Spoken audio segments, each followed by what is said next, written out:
Ngayong araw ay muling ipinagpatuloy ng Senado ang kanilang pagdinig tungkol sa flood control scam. Kumuha tayo ng update sa Senado Live mula kay Gazi Sarip. Alag nagpatuloy ngayong hapon ang pagdinig ng Senate Blue Ribbon Committee kaugnay sa investigasyon nito tungkol sa maanumalyang flood control projects. Dumalo ang lahat ng 12 inimbitahan na sangkot sa usapin maliban si dating Kongresista Zaldico.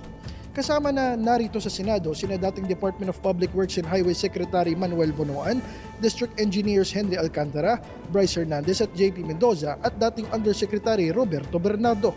Maging ang contractor na si Curly Discaya at Tech Executive Maynard Gu ay dumalo rin sa pagdinig. Kaugnay nito, maglalabas naman ng show cause order ang Komite Laban kay Kiko at sa kanyang dating security aide na si Orly Gutesa bunsod ng hindi pagdating sa pagdinig. Bago ang pagdinig ngayong araw, dumating kahapon si Bonoan sa bansa, makaraang mamalagi sa Estados Unidos ng 2 buwan. Kaugnay nito, ngayong araw din ay kinumpirma ng Department of Justice na kasama si Bonoan sa respondent ng inihaing plunder case ng National Bureau of Investigation laban sa kanila. Mula dito sa Senate of the Philippines, Gazi Sarip, D8 TV News. Maraming salamat, Gazi Sarip.